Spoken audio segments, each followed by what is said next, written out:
Bismillahirrahmanirrahim. Qala mu'allif rahimallahu ta'ala. Dan murad dengan fana situ. Dan alamnya itu alam nafsul mulhamah. Nafsu ke berapa ni? Nafsu ketiga. Yang pertama apa? Ammarah. Yang kedua lawamah. Yang ketiga mulhamah ni. Nafsu yang boleh dapat ilham rabbani, yang Tuhan cempakkan dalam kalbi dia, perasaan baik, dapat petunjuk atau murid. Last kali dia naik sikit lagi, yang keempat baru dia pergi pada mutmainnah. Itu paling kurang. Dan siapa yang menghembuskan nafas akhir dia mutmainnah, bermakna confirm syurga bagi dia. Ya. Orang yang duduk mutmainnah bermakna orang tu dapat surat jemputan ke syurga daripada Allah Ta'ala. Di mana surat jemputan? Tulang Quran sebut, ya ayyatuhan nafsul mutmainnah irji'i. Tuhan panggil tu, kembalilah Tuhan kata. Irji'i ila rabbik, kembali kepada Tuhan kamu. Irji'i ila rabbika radiyatan mardiyah, reda dan diredai. Wadkhuli fi ibadi, dan masuk kamu dalam hamba-Ku yang terpilih. Wadkhuli jannati, dan masuk dalam syurga-Ku. Bila ni? Bila dihembus nafas akhir, kedudukan dia mutmainnah yang dalam ayat ni. Tapi kita tak tahu hujung macam mana. Ya, sebab al-qalb la yusamma al-qalb illa bitakallum. Hati tak dinamakan hati melainkan dia cepat berbalik. Ya, kadang dia hebat tu. Duduk mutmainnah, ujung dia udah pusing balik kan. Dia jadi lawamah balik kadang dia. Ya. Kadang orang dia awal teruk, nafsu dia lawamah teruk, tapi ujung nak mati Tuhan angkat tu mutmainnah pun ada. Ya, sebab di ujung kita tak tahu. Kalau boleh tak tahu, mana kita kena sentiasa berhati-hati. So kita mengingati dia tiap-tiap kelipan mata dan tiap-tiap nafas kalbi kita dengan dia. Fi kulli lamhatin wa nafasin. Tiap-tiap lamha kelipan mata dan tiap-tiap nafas billah dengan Allah Ta'ala. Sebab antara dua nafas tu ajal kita akan sampai. Ada orang terik nafas dia tak boleh embus, ada orang embus nafas dia tak boleh terik. Embus habis. Ya, al-maut yaji'u bainan nafasain. Maut tu sampai antara dua nafas, ya. Dia tak lebih dua, ya. Tarik turun gitu. Dia sap aja habis. Dia tarik dia tak boleh. Ada embus nak tarik tak boleh. Ada tarik embus tak boleh. Pump jam tu. Mana Tuhan pisahkan roh dengan jasad. Maka hilanglah ia, tinggallah sangkar sahaja. Ya, orang pun kata dia sudah tidak ada, walaupun depan dia ada. Ya, kalau tanya kata dah tak ada dah dia. Kan ada tu. Yang ada tu nak yang tu sangka baru dia kenal tu, sangka tak ada harga. Yang ada yang keluar tu yang ada. Yang ada sebenarnya yang keluar ar-ruh dia mahal tu. Sebab tu kita kena siapkan hayatul ruhaniyah. Jangan tertipu dengan hayatul jismaniyah. Ya, orang yang melayan jasad luar ni jaga sihat luar. Yang luar ni baling dalam liang lahat itu enggak. Bila mati je 4 siap. Mandi, kapan, semayang, tanam, habis. Kalau di badan suar sikit gemuk, ulat pun sedawa kan. Ini sebulan tak boleh makan kan, sedap lagi. Ya, itu jasad kita tanah. Yang hakikat diri kita sebenarnya akan merasa nikmat tu yang keluar tu, ar-ruh. Sebab bila dia keluar daripada atas, ya, maka sunat kita tutupkan mata. Sebab dia memerhatikan diri dia keluar. So, ya, saat dia keluar tu, tu tadi nak fikirlah. Ada yang sehat, ada yang sakit, ada yang sangat teruk sampai macam dipalu dengan 1000 kali dengan pedang. Kita ambil pedang sempat belakang kita sekali macam ni, dia koyak bisa. Kali 1000. Jangan rasa nak keluar roh tu. Ya, saat tu kalau tak dapat Allah, saat genting, syaitan pula datang lagi. Menyerupa pula ibu bapa dia kalau dah mati. Matilah atas agama Yahudi, matilah agama Nasara, mak mati atas agama. Berat tuan. Kata iman tu. Dan dikira di ujung al-ibra bil khawatim. Kiraan manusia ke syurga atau ke neraka di mana? Bil khawatim. Ketiga keluar roh tuan. Taraf di iman atau tidak? Di dakwah atau dekat dengan Tuhan? Tegang atau tidak iman? Situ lagi. Sebab tu kita nak sentiasa kita makin dekat dengan perpisahan dengan dunia ni, maka kita kena sentiasa meningkatkan persiapan ni. Kerja kerajaan lain ni. Dia tengok kita dah 60 suruh pencet ni. Kan banyak tidur dia buat kerja. Ganti orang muda lah. Tapi jalan akhirat tak. Ya, kerja kita dengan Tuhan nak balik ni macam orang lomba lari kan. Dia 3 round. Round pertama, round tak kira 2. Jangan last tu. Lawan last tu kena speed. Tu round penentu. Last di mana? 40 ke atas. 20 20 atau round 40, 60 tu umur Ghalib. Umur Rasulullah SAW 63 dah. Masuk 40 kata ni kena speed. Ya, kena speed, jangan slow. Saya dah 40 lebih dah ibadat tak kuat. Salah tu. Ya. Di ujung ni lah kita nak speed sebab garis penentu di ujung. Ya, tapi banyak manusia tertipu dan terbodoh. Waktu muda dia tipu, nanti muda lagi Syekh, nanti dia sudah tua buat mana. Bila dah tua pula dia kata, tak boleh, saya tak kuat, ada kena bodoh tu. Masa muda ditipu, masa dah tua dibodoh oleh nafsu dan syaitan wala ayazabillah. Ya, dia kata saat ujung tu tuan dia nak kata sebab tu kita sentiasa tiap-tiap kelipan mata dan nafas dengan dia. Ya, sebab dia tak pernah putuskan nikmat pada kita. Ikutlah iring nafas. Jantung kita bergerak Allah, dia tetap Allah. Ikut irama dia, Allah. Latihlah kan sampai dia rasa sedap. Ya. Jadi banyak khasiat cara tu paling kurang lah tuan-tuan ni. Habis. Nafsu dan alam dia panggil mulhamah ni ialah alamil arwah panggil. Alamil arwah atau alamil malakut. Ala atas ni. Mana dia punya apa bila maksud mulhamah, dia boleh dapat ilham rabbani. Futuhat dia akan terbuka. Dia akan dapat mukasyafah, alam tu terbuka. Nampak kan? Kadang-kadang alam dalam kubur tu buka dia. Ya, dia mula rohani dia mula dibuka. Sebab apa? Dia sudah cermin tu dah dilap. Bila lap dah terang nampak kan? Ya, itu tak nampak kita tutup. Cermin ada. Boleh suruh tapi cermin dah penuh dengan debu. Hatuhun tebal. Ya, tu gajah lalu dia tak nampak. Tapi kalau dikiratkan masya-Allah, kaki semut boleh nampak. Dan tepatnya itu dinamakan ruh. Ya, dia panggil alam ruh. Dan halnya dia panggil apa? Asyik akan Allah. Bila kalbi insan mula asyik dengan Tuhan, bermakna dia duduk makam ruh. Sebab tu kalau dizikir kalbi, lepas kalbi apa? Makam kalbi, makam roh. Mana roh tu kalau dia duduk tu dia kena asak sampai dia asyik dengan Tuhan. Dia belum sir lagi dalam. Ya. Bermakna kalau dalam suluk dia bagi tapak tu dah boleh pegang tapak roh, bermakna apa tu? Dia kena congkil dalam tu sampai rasa ishqun billah. Rindu dengan Tuhan dia. Baru dia betul cantik duduk situ. Ya, sir lagi dalam sana. Situ dia ditebuk dalam lagi, dia korek dalam lagi dalam makam roh, berbagai futuhat mukasyafah yang dibuka oleh Allah Taala. Qalbi pun dah besar tadi. Qalbi, roh, sir, khafi dia tingkat atas. Dan warid itu daripada ma'rifah.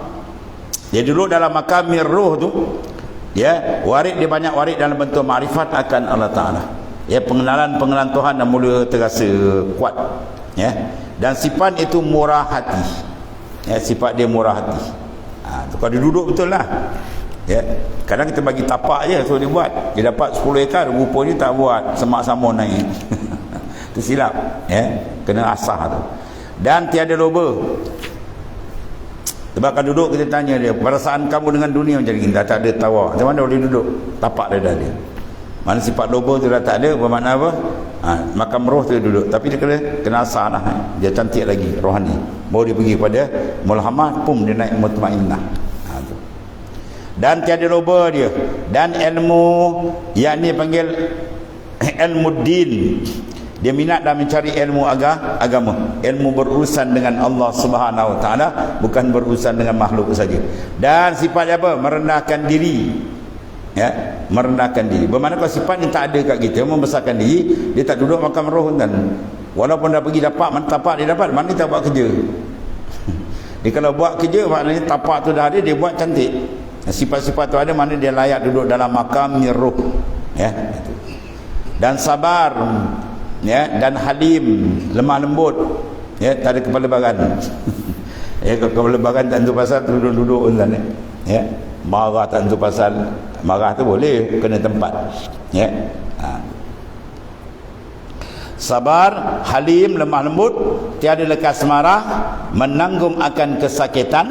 Ini makam roh dah tinggi lah ni. Dan memaafkan daripada kesalahan manusia. Ada manusia maaf kita lepas, jangan simpan. Ya, dia ni, saya tak. Akhirat saya tuntut. Wah, temerang dia. Ya, kalau Tuhan buat kita macam tu macam. Kita bila rasa tak nak maaf dengan orang, kita nak simpan maaf, kan? Kita ingat balik, kau siapa? Kau tak kenal siapa Tuhan kamu. Allah Ta'ala Maha Pengampun. Berakhlak kamu dengan akhlak Allah. Apa maksud dia? Tuhan tu Ghaffar, bukan Ghafir. Kalau Ghafir pengampun, Ghaffar lampau memberikan keampunan. Ya. Dalam hadis Nabi mengatakan apa? Barang siapa yang bertobat, at-taib minazam kama la zambalah. Siapa bertobat semua dosa dia habis, Tuhan ampunkan dosa dia. Tuhan bersifat macam tu. Kita nak dekat dengan Tuhan, kita buat kepala batu pula, kan? Saya tak nak ampun, saya nak tuntut akhirat. Wah, besar. Kalau Tuhan tutup kita pula, dia tuntut kita sana, mati kita. Dia tak ampunkan dosa dia, bawa sana neraka jahanam tunggu kita. Innahu ma ya'ti rabba mujriman fali annahu jahannam. Siapa balik membawa dosa berkubang, Tuhan tak ampunkan, neraka jahanam sambut dia tu. Tuhan Maha Pengampun Penyayang. Kalau Tuhan Maha Pengampun Penyayang, kita bertuhankan dengan Allah, kenapa kita payah nak beri ampun kat orang? Kenapa kita simpan sangat besar nau ke kita? Kita ni fakir, abdi, bangsat dengan Tuhan. Kena pandang macam tu kita dengan Tuhan. Ya, kita ni fakir, abdi, ya, hina, tu sifat kita.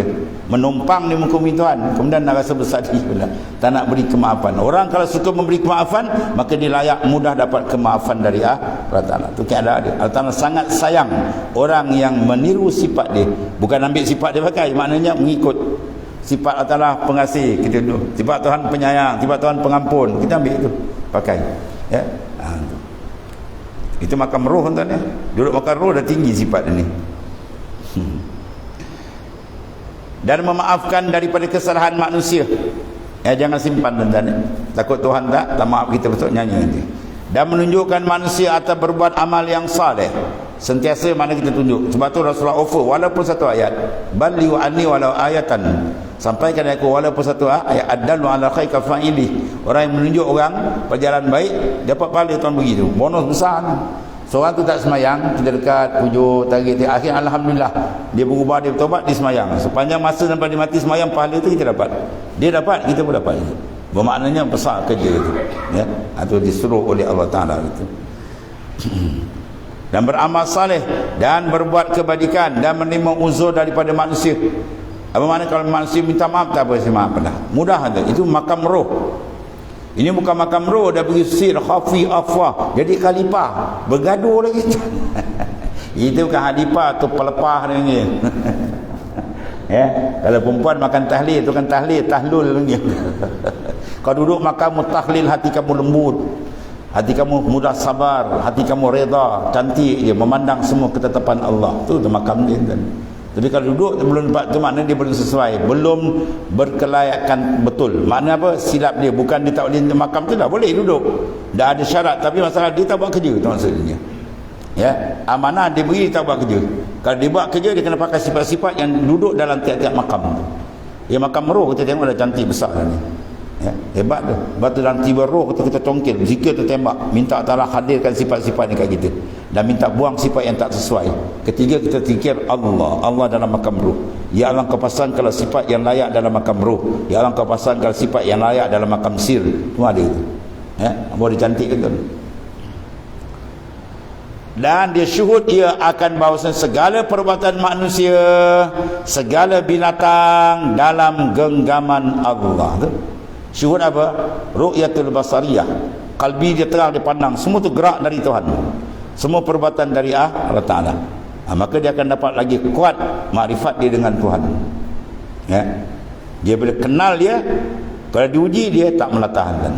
Sebab dia kenal, dia balik kepada Allah Ta'ala. Dia tak nampak Tuhan, tak balik ke Tuhan, tu yang dia mencacau. Satu orang ni kan dia pergi dengan bapak di Mekah. Ya, dia tawak, bapak dia belakang di depan. Tiba-tiba bapak dia nak jatuh tersungkur, bapak dia tertolak dia. Kan? Dia pun menjajah ke depan. Dia ni guru silat kan. Dia menjajah ke depan, dia dah genggam penumbuk. Dia tu Arab kena penumbuk aku ni kan. Dia pusing, dia nak tengok bapak dia. Dia tengok bapak dia kan. Buka tak?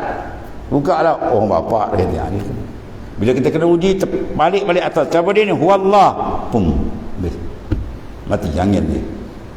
Kalau tak pandang huwallah je biar nampak dia rupa Tuhan, mula angin nafsu cocok. Syaitan dia kipas lagi. Akhirnya biar berdentu dia bergaduh. Yang ini telah fana perbuatan sekalian yang lain daripada Allah Ta'ala.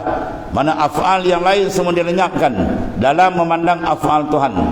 Kudrat makhluk dimatikan dalam memandang kudratillah. Iradat makhluk dimatikan dalam memandang iradatullah. Ilmu makhluk dimatikan dalam memandang ilmu Allah Ta'ala. Kalau balik, memandang ilmu Tuhan mematikan rasa ilmu makhluk. Memandang kudrah Tuhan, termatinya kudrat makhluk. Memandang iradat Tuhan, hilang iradat makhluk. Itu keadaan dia tak boleh bertembungkan tu. Kita pandang je hak Ta'ala, yang ni hilang. Tapi kalau tak pandang dia, yang makhluk punya masuk, yang hak Tuhan hilang. Ya, bila mampak makhluk, lupa ke Tuhan, itu bahaya yang sangat dahsyat. Kalbi kita ni jangan masuk benda lain. Makhluk urusan kat luar je. Yang dalam ni panggil Baitur Rabb, rumah Tuhan. Urusan kita dengan Allah, nak tajalli, nak makrifat, musyahadah, muraqabah, semua duduk ke dalam. Ya, dia panggil perjalanan roh. Jangan kacau. Kalau kita masuk urusan dunia banyak kita ambil, dia jam. Urusan dunia tak kat luar je. Dia nak kerja ke, nak ke darat, laut, bisnes, berniaga, tu urusan luar je. Urusan dengan makhluk. Ada pun dalam yang kuat ni dengan dia. Kalau kita masuk, terjun ke dalam dia, akhirnya tak nampak jalan ketuhanan. Tenggelam. Jalan untuk pergi ke Tuhan ditutup. Dengan keduniaan, dengan makhluk, dia padam habis, jam dia. Tengoklah orang yang tak dia pergi dan tak kenal masjid, suruh ke cerita apa, dalam kalbi dia apa, semua makhluk. Cerita ni cerita, tak ada cerita ketuhanan, ada cerita makhluk. Lepas tu dia dah gelap, kena tas balik, kena bersihkan balik. Dan dinamakan pada istilah ulama sufi dia fana af'al. Fana maknanya lebur, lenyap. Af'al segala perbuatan makhluk dalam memandang perbuatan Allah. Wallahu khalaqakum wa ma ta'malun. Dia menjadikan semua perbuatan. Sekarang kita zikir, kita usahakan jalan sampai terbuka. Ya, sebab jalan ni jalan makrifat, dipanggil makrifat bil mukasyafah, dengan pembukaan kalbi. Kasfin tuan buka. Bukan i'tikad. I'tikad peringkat bawah. Yang kita bincang dalam tajuk tu kitab tadi.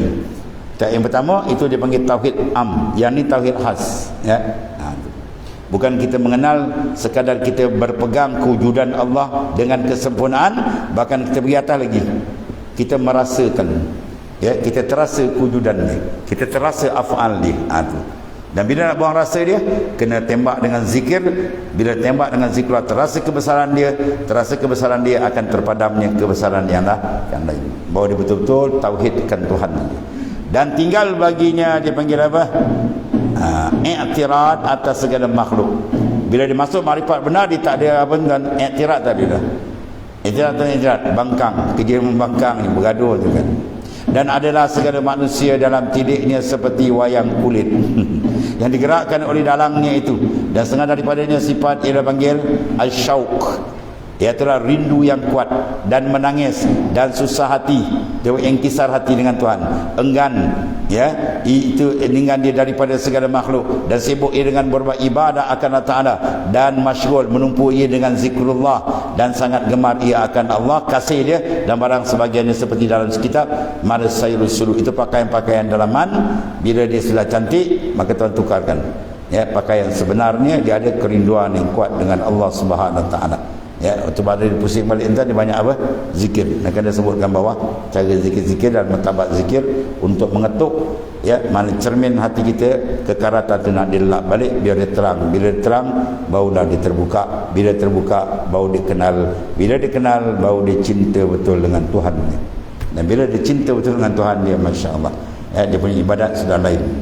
Sebab dia beribadat dengan rasa, bukan ibadat dengan kosong, tak. Dia panggil zat rasa. Bila ada rasa, terasa kan. Bukan rasa Tuhan tahu, Tuhan melihat, tapi dia rasa, dia dilihat. Macam mana tuan-tuan? Ya? Dia panggil keperasanan, ya? Perasan. Sebab mursyid ada pesan, kau jangan buat tak perasan dengan Tuhan. Kau jangan berani-berani nak lupakan Tuhan.